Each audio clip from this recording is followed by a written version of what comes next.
As the number of COVID-19 cases and deaths continue to rise, we should question whether unvaccinated people are the problem and whether vaccination is the solution. Reopening is cause for celebration across the U.S. as COVID case counts and deaths dip to their lowest points in the pandemic. But in the American South, there's concern below average rates of vaccination, coupled with the highly contagious Delta variant, could lead to a brand new wave. Does the Delta variant change the equation? It does change the equation. The virus spreads more rapidly. You have a much greater chance of getting it. So the vaccine is your one surefire way of preventing getting sick. Lower vaccination rates have been driven partially by hesitancy and partially by a belief that the pandemic is over. In some areas, the number of vaccinated individuals is abysmally low, risking a virus resurgence. With us this evening to speak on this topic and more is NNV Weekly contributor, Dr. Akili Muhammad. Greetings, sir. Greetings, ma'am. Thank you for having me. Yes, sir. What are the COVID-19 cases looking like in America and around the world at this time? Well, that's very interesting. You know, I was looking at the Worldometer today, and the information that is up today is from days. You know, it's a lag in the actual report. So the date you can find when you go to something like the Worldometer, and there are days in between the actual information and the date that you are actually going to find it. And it literally said that in America there were 0 new cases, but yet there was an article that somebody sent me as well today that spoke about the rising cases in Missouri. And they're extremely worried about the increase in cases and the fact that society is back open. But as we just heard in that clip, this article similarly was trying to say that unvaccinated people are the cause, or potentially are going to be the cause, in this new increase in number of cases and deaths and all the other sequelae that come from it. But I want to remind everybody, I think it's very important for you to continue to come to NNV News, because when you come to NNV News, you're listening to people that have their ear in the street as well as their feet in the street. So you're getting information that's grassroots information. We cannot continue to trust a media that is speaking for the powers economically and not for the people.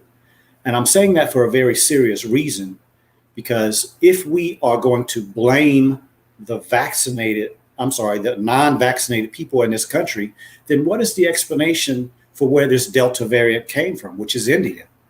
India started their vaccination program in January, and in April, their cases went their cases went absolutely crazy.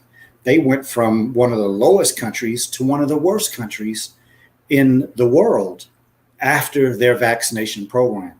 So please don't continue to listen to information saying that unvaccinated people are going to be the cause for this new rise in cases. There are questions, and many scientists around the world that are highly concerned that it is the vaccinated people that are going to cause an increase in the upcoming cases. And so I'm saying all that as a warning. In reality, the cases are high still around the world in many countries. There are still many, many deaths around the world. And we have to pay very close attention to where we live and try to get the most accurate information that you can to predict what it is that you're going to do in the upcoming days, weeks, and months. Now, Dr. Akili, with the VAERS reporting system, those who have been vaccinated, some of the reports have actually stated that that they have received or been tested positive for the COVID-19 virus. What would you attribute that to, if not for the vaccination? What else could it be? Yeah, so, recently I have spoken with many of my colleagues around the country, and those that are working in emergency rooms and ICUs are saying that they are seeing more cases in their hospitals of people that are having vaccine adverse events, as well as people that are vaccinated getting infected with the COVID-19, way more people in that category than they are finding people that are just getting infected.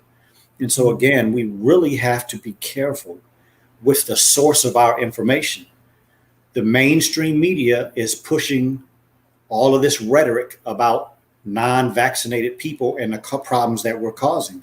But in reality, as the question kind of alludes to, if the majority of doctors around the country are become more and more wary about what they're seeing about this vaccine, and there also are still a large percentage of healthcare workers that are not being vaccinated, then that speaks to something that has to be investigated. Right now, my conclusion, based on the information that I'm reading and the people that I'm talking to around the country, my biggest concern as we speak is what may happen to me being in the company of a vaccinated person. It seems as if there may be some type of decrease in immunity after the vaccine. And a lot of these doctors are telling me it's around the second shot, a little after the second shot in the 2-shot vaccines, of course, Pfizer and Moderna. And in the Johnson & Johnson, it seems to be somewhere in the midst of 2 weeks to a month after the shot, where these people are becoming infected. And so we've seen it recently with the basketball player CP3 for Phoenix. We saw not too long ago with the Yankees. And there are other examples around the country where vaccinated people are becoming infected. And so if a vaccinated person is infected, then that also means they can be infective, meaning infected, they got it. What was the purpose of a vaccine if you still got it? And then as the studies have said, and as these companies have given their own information, the vaccine is not going to be a true, I should say, they never said their vaccines were not going to allow you to catch the infection nor give the infection. So we're really living in a time where the grassroots information, the people that are in the hospitals and things of that nature are giving a much different report than the mainstream media. And that's very disturbing, in my opinion. To say the least. What is on the horizon as far as the increase of or settling of these cases goes? We're seeing, of course, it's projected that of course, I think you mentioned Missouri. They have had a significant increase in cases. We're getting ready to have the summer, and the world is what we're seeing on social media as opening up. Yes. So what would you say is on the horizon as far as an increase, a steady increase, a significant increase? What would you say we should expect this summer? Well, I have to tell you, based on my research and my assessment of things, I am concerned that it's going to be an extremely great curve of increase in the number of cases, not only in this country, but probably anywhere in the world where they're opening up. We're watching basketball games, football season is about to start, baseball games, all of these people in these coliseums and these stadiums, concerts are back, and you see all these people in these, clubs and all these things, close contact. And as a lot of these so-called experts, these physicians around the country are saying that they're expecting this Delta variant to come to this country. The studies that are coming out of India are saying that this has a greater ability to attract itself to the body, meaning the infectivity rate is higher. The medical consequences of catching it seem to be worse than the previous variants. And so we're talking about a reality of not only people being so happy to not being confined anymore, but taking it to another level because you've been confined so long. I mean, the activity is really just kind of a very fervent reality. And so I'm thinking that the cases are going to spread quickly. People are going to get sick severely. Hospitals are going to be even more overwhelmed than they were before. And if we put an added reality that the vaccinated people are not going to serve any benefit to this reality, although the media is going to continue to say it, and the media is going to continue to press upon the unvaccinated to get vaccinated, we're going to see, in my personal viewpoint, some horrific numbers going into the end of this year. And I believe that what we're seeing right now with just the story out of Missouri, and then, of course, the other story about the people on the cruise, it's about to go similar to what we saw in the beginning months of this country's part of this pandemic, but I actually think it's going to be worse. Okay. Well, with that said, Dr. Akili, is vaccination the solution for this COVID problem? Well, you know, a lot of people may argue that. A lot of people, like the president and his staff, are saying that if we get 70% of the country vaccinated by July 4th, that would represent herd immunity, and that's going to protect the people in the country from going into the fall having, you know, continuing to have a problem with this pandemic. I don't think there's any evidence to prove that. The countries that have shown a good example of what to do in this pandemic have been the ones that represented to their people information, education, and then mandates.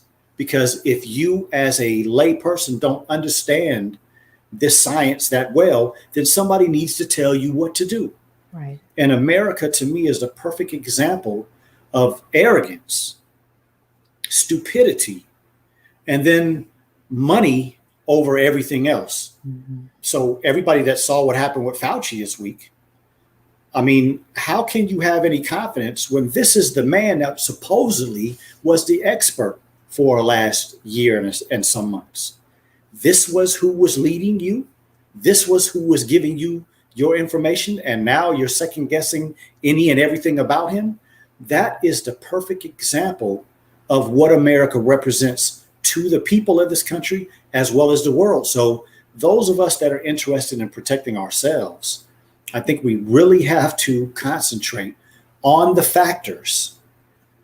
India being one. They had a vaccination program that they instituted in January, and then they wind up having more cases than anybody in the world for a certain amount of time after their vaccination program. If America goes down a similar route, which I believe they are, then this, I believe, will prove that vaccination is not anything what the so-called experts and these pro-vaccine people say it is. The numbers and the reality that we're living right now is going to prove that this is really a lie.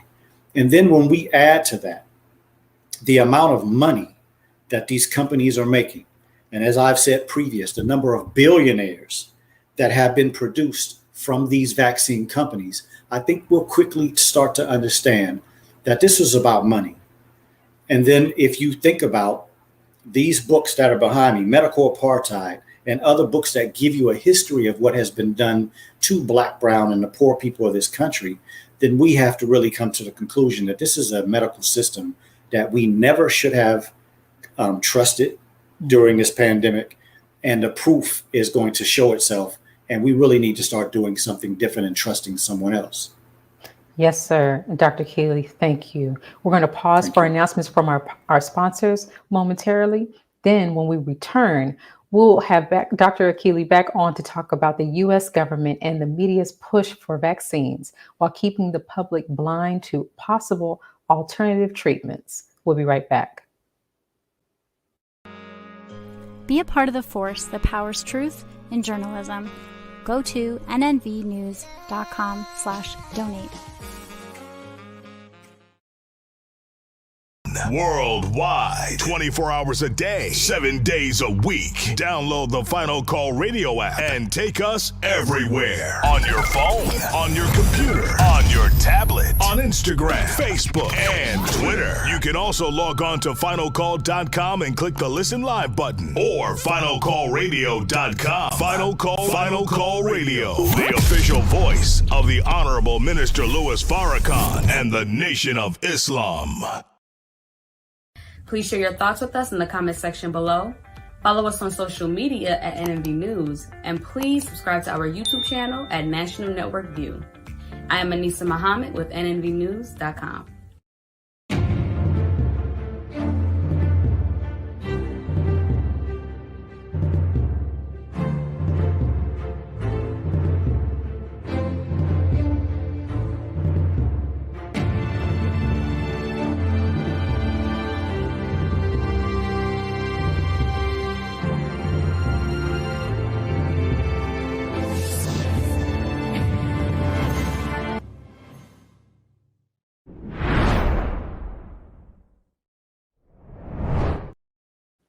As the U.S. government and mass media push for adults and children to take experimental vaccines, they fail to inform the public of possible alternate, inexpensive treatments.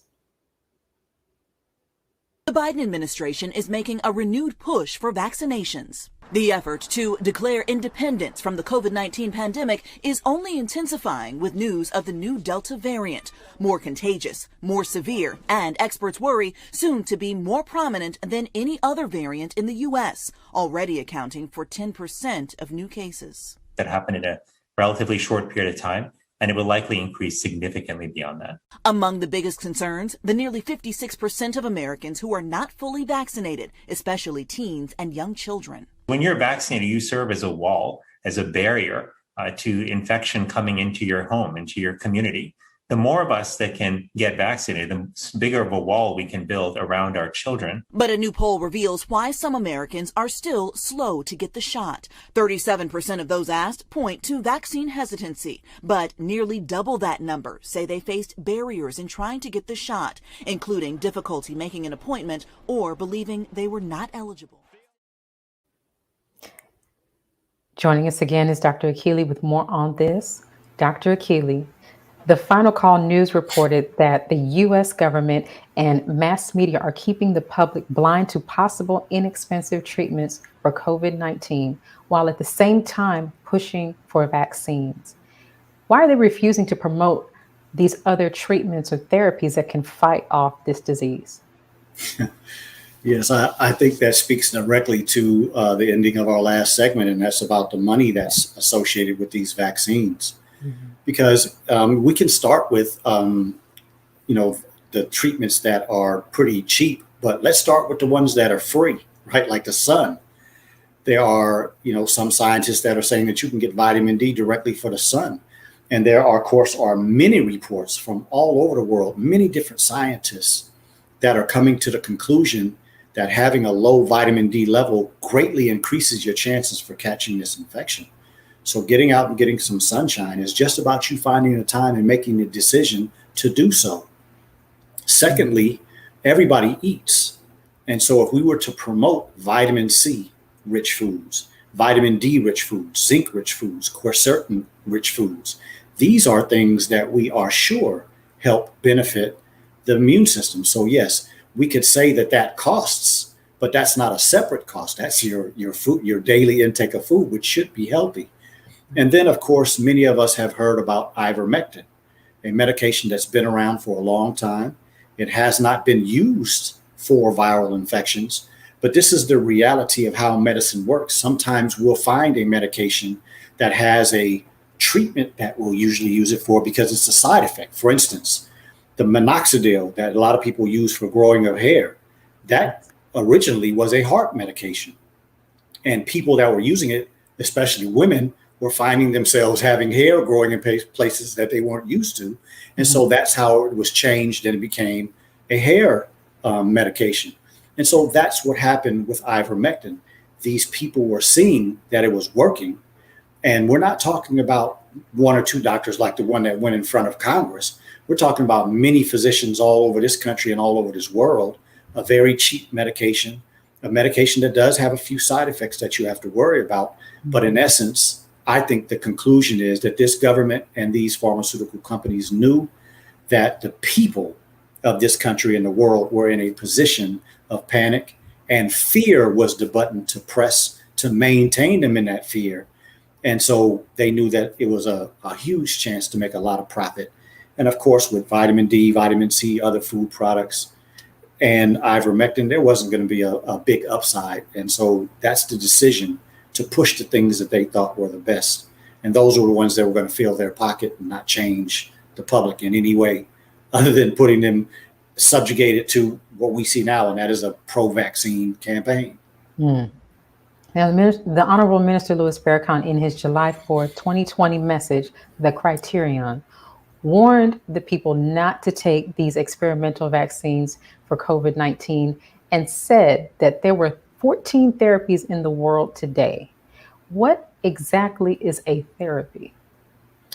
Well, a therapy is something that can be instituted in a problem, and we're talking about a person that can either benefit by relieving some of the symptoms or solve this problem. And so, of course, there are many therapies around the world. There have been therapies in a lot of different countries that we have the ability to study what those therapies have done, what their side effects are, and how much they actually improve the people that were taking them. And so those are many. The ones I just finished mentioning, there's colchicine, there is, certain foods that they use around the world, teas. So there are therapies that come from, of course, different cultures and come from other countries and their pharmaceutical industries. One that I could mention is like Cuba and their use of alpha interferon, a solution that isn't very costly, but very effective. And so when you go and you study the fact that Cuba has been using this for 30 years with great benefits.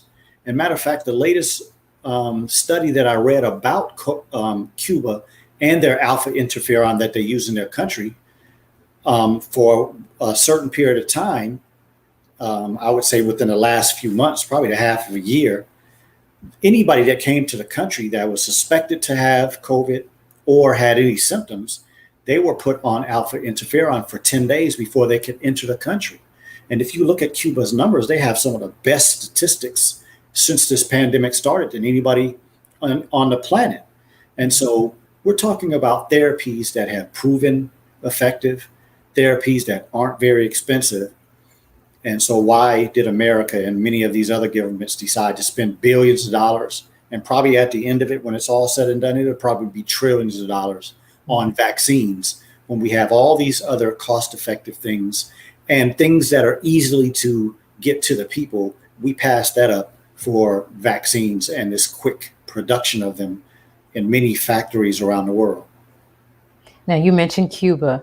Why would America, if this is so deadly and so serious globally, and Cuba has a possible solution, why would America continue to blockade Cuba, depriving American citizens of the proven therapies for COVID medicines that would combat this disease altogether?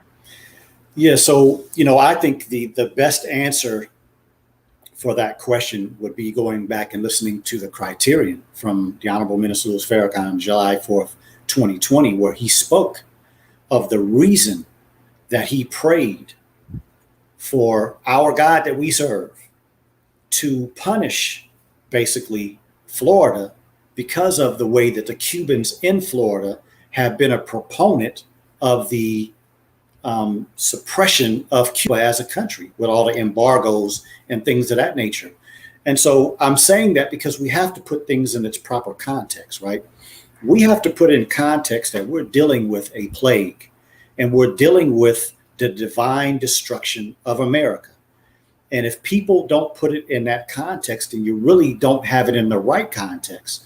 So as a physician, I have to say that, because it's my responsibility to put God first before what it is that I've been gifted to do. And so when you put things in the context of the fact that America is in divine, in Allah's eyesight for divine destruction, then we can also put in context why America has been the number one country with deaths, with cases for majority of this pandemic. And we're looking at countries like China, India, that have many, many more people. They're in 1 point something or 2 billion people, whereas we're only 350 million, I think, and that's pushing it. So when the minister said that he wanted Allah to prove not only who he is, but to put something on Cuba, it goes to the fact that the imposter Jews, those people that claim to be Jews who really are not Jews, who really are the synagogue of Satan, as scripture describes them, these people have suppressed everything good in Cuba. And my personal viewpoint of all of those actual facts is that if we were to allow the reality of how good Cuba's medical system to be popular and the general public had that type of information, then people would probably pay a little more attention to Cuba and the good things that are coming out of Cuba, and then wouldn't pay attention to this propaganda that's being put on them because of the good things that Castro did. And so it's a pretty convoluted question, but I think ultimately that is the reason. There's Jewish, I should say imposter Jews, right, that have become billionaires with a lot of these companies that are producing vaccines. That's not a mistake. We have been told year after year that Jews don't have power. Well, why is it that every time somebody that has so-called fame mention anything about Farrakhan or Jews, do the Jews put pressure on them to change their statements? See, right, these things that we're seeing stop the perpetuation of these lies, especially that the Honorable Minister Louis Farrakhan is anti-Semite. These people that I'm talking about, these imposter Jews, they are not Semites. And then lastly, I'll say that when we are talking about something like Juneteenth that just passed us, yes, and we had a president to sign that into a federal law, that's the type of appeasement that they do for Black people, because there's no substance to it. That's not going to improve our income status. That's not going to improve our ability to get home loans. That's not going to improve our ability to get school loans. So even though we've had an increase in Black people going to college, especially Black colleges, a lot of them won't get loans to be able to go to college. It's not going to stop the police brutality.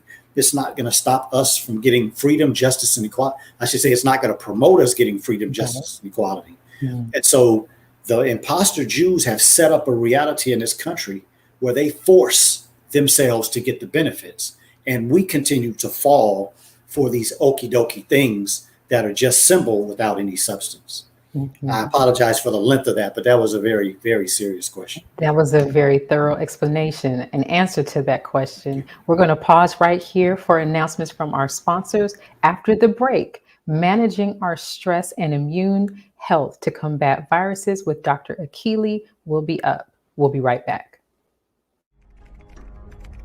Be a part of the force that powers truth in journalism. Your support helps to combat false media. Cash App NNV News. Asiatic Minds, online education, helping our children to discover their God-given skills, gifts, talents, and passion that will allow them to see their greatness as well as the greatness of our people. And upon discovering that greatness, infusing them with the desire to use it for the betterment of themselves, their families, our people, and the world. Classes begin September 1st. To enroll, visit AsiaticMinds.com. This is Sister Sajda Muhammad. We are proud to announce that the Sajda House commemorative Elijah coins are finally here. This priceless heirloom, made from recycled copper from the messenger's home, is now available at sajdahouse.com. Greetings from National Network View. This week's Final Call cover story headline is dedicated to a champion in the liberation struggle. As Africa and the Black world are honoring the late Kenneth Kaunda, a hero of the struggle to free the motherland, a longtime statesman and leader in efforts to move Africa forward.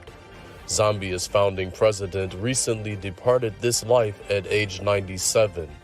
This remembrance and tribute includes a special message by the Honorable Minister Louis Farrakhan regarding one of the giants of Africa.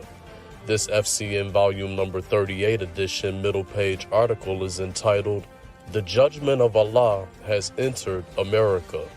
To read more, subscribe to finalcalldigital.com and tune into the all-new Final Call Radio. This is the nnvnews.com Final Call Cover Report. Please make sure you leave your comments and questions in the comment section below.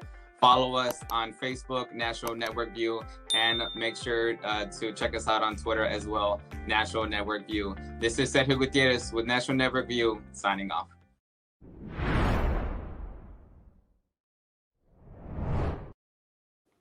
The conversation about maintaining a strong immune system has always included which foods to eat and which foods to stay away from. But what about the impact of the information we consume mentally? Cramming for a test? Trying to get more done than you have time to do? Stress is a feeling we all experience when we are challenged or overwhelmed. But more than just an emotion, stress is a hardwired physical response that travels throughout your entire body.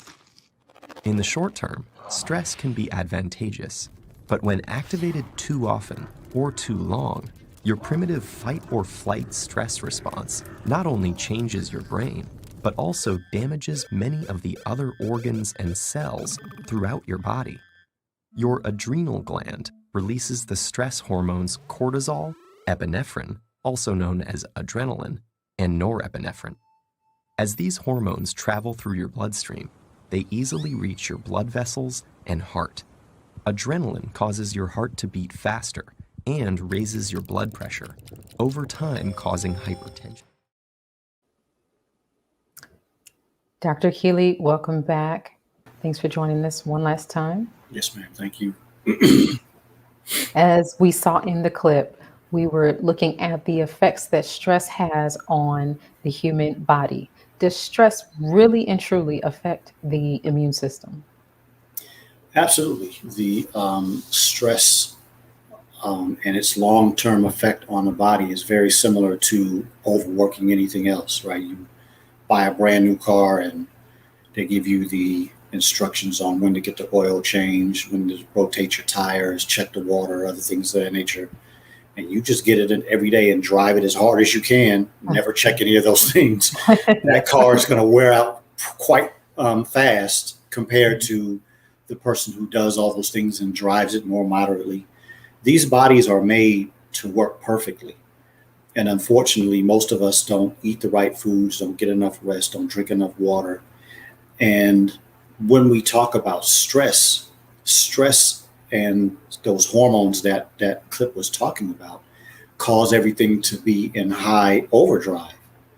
And so if you're not eating the right food, you don't have the right nutrition, you're not drinking enough water, so the body is dehydrated, toxic from bad things, bad environment. And then you add stress on top of that, the body's deteriorating pretty quickly.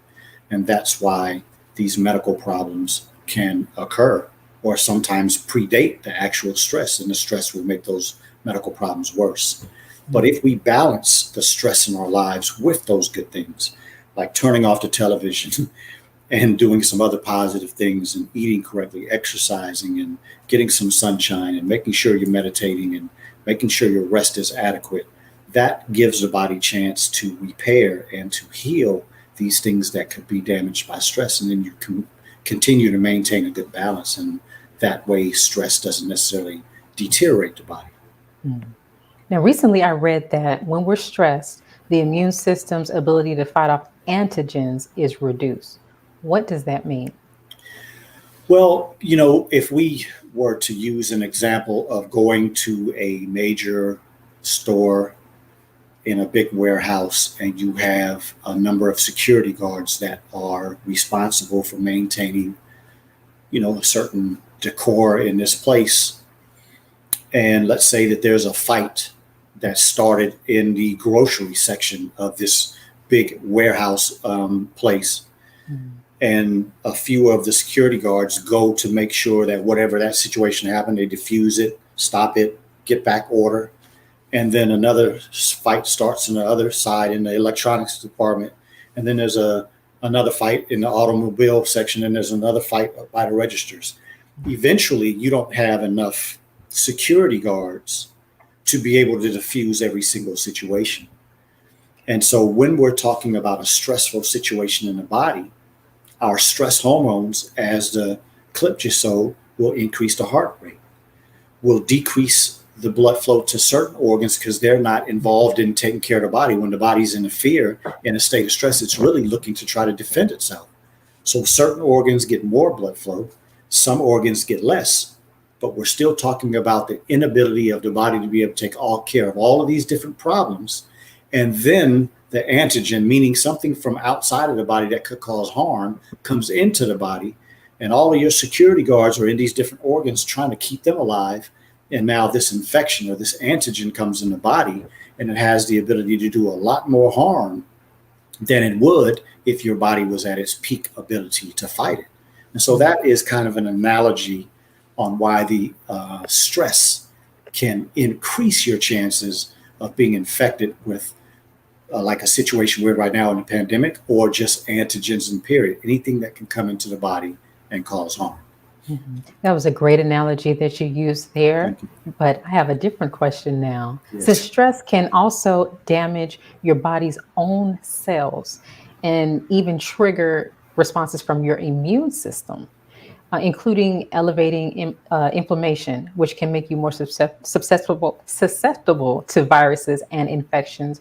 What would you recommend that we do daily to reduce our stress levels? Well, the first suggestion that I make to everybody is you have to keep your thoughts correct. And so, start your day with the God that you serve. Doesn't make a difference what I call him. It makes a difference what you call him. And so if you start your day with that being, that superior, greater creature, then you will have that remembrance come to your mind all day, just like listening to your favorite song in the morning. And then it comes back to your mind periodically through the day. If you start there and then turn the television off and listen to it sometimes, but not all day, every day, because this American media inundates us with the fear factor. Because here we are in the middle of a pandemic, but in the year of 2020, there still were more people that died from a heart attack than COVID. There were still more people that died in many other medical problems than with this pandemic infection. So why did we not put things in its proper perspective? It was a potential ideology from the beginning of what was going to be done, because a lot of these things that have happened were predicted. And so we have to stay in control. The way to stay in control is to make sure that the information that's coming into you is quality enough for you to make the right decision. And so if you start with your thoughts and keep them positive and stay in control of your thoughts and don't let somebody control you and manipulate you with fear, then it will be more likely that you can keep your thoughts on what to buy when you go to the grocery store and what to put in your refrigerator and what to cook, and then taking some time to get some exercise, taking some time to do the things that promotes your good health, rather than being stifled by fear, which is what fear does. It puts you in a state of non-action, and then you wind up succumbing to that thought process rather than the one that you produce yourself. Right. Now, I know you stress unplugging from our electronic devices. Anything else that you would suggest that we unplug from to help reduce our stress levels? Well, I think in general, a time like we're in right now, the minister described in the criterion that sometimes God will put you in a state of solitary confinement. Sometimes he'll put you in a state of being separated from whatever to help you see who supports you, who really has your back, who are your true friends, who has checked on you during this pandemic. When you're going through a difficult situation, who's there to support you? And so I think it's very important for us all to take the time that we have right now. Yes, things are starting to so-called go back to normal, but if you're still protecting yourself, take an inventory of the blessings that you've gotten from your Creator and show that gratitude and thankful by being prayerful, and then using that type of energy to plot out where you're going to go from here. Because although we're looking at the divine destruction of America, and we're looking at the unraveling of America, we're looking at the the fighting of different aspects of this government and this country against each other, which is going to make it implode even faster. Sure. We, you and I, should be plotting what we're going to do to come out of this. Mm-hmm. Because the scripture says, come out of her, my people, so that you don't partake in her plagues and her tribulations. Well, that scripture, in our understanding and what the minister is teaching us in the Nation of Islam, is that specifically is talking to Black people. So coming out of her is getting your mind in tune with what God is teaching you. And a good story for all of you to go read is the one of Moses and the children of Israel. And look at the way that there were people that were afraid to go into the new land because of the giants that were there. But it was the Joshua generation. And the minister has taught us it's not necessarily the age, it's the mentality of the Joshua generation. They were eager to get something new. They were eager to leave the old slave, post-slavery traumatic syndrome reality alone for a new reality. No matter how difficult that may be, it's better than where we are and where we have been. And if we start thinking from that perspective, then I think our future is going to be beautiful. But for those of us that can't let go of our slave master and their children, it's going to be like holding on to the rail of a sinking ship. Great analogy. Thank you, Dr. Akili, for your insight. Later on, I expect that you'll have the Ultimate Wellness Group. Can you give us some information on how we can view that discussion? Yes, ma'am. Well, today on the Ultimate Wellness Group Transformation Tuesday on the THEE, the Ultimate Wellness Group on Facebook and the Ultimate Wellness Group on YouTube, we will be having part 2 of our conversation, Dianetics, the effective way to improve your mental health. And so I'll have 3 guests and we'll be talking about our experience with the Church of Scientology and their technology Dianetics. And we'll be talking about why the minister sent us there and what type of benefits we have gained from that. And we'll be answering questions from the participants that were in the program for part 1. So please join us for part 2 this evening, 8 o'clock Eastern time. And I think you'll enjoy it. Come on in, learn a little something, ask a few questions. We appreciate and love having you there. Yes, sir. Thank you so much for joining us. We look forward to hearing more from you next week. Thank you. Thank you. All right. Thank you for joining us today and tuning into National Network View News. Please share your thoughts with us in the comment section below.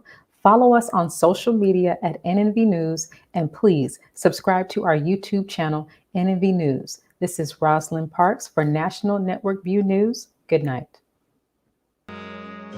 Be a part of the force that powers truth in journalism. Go to nnvnews.com/donate.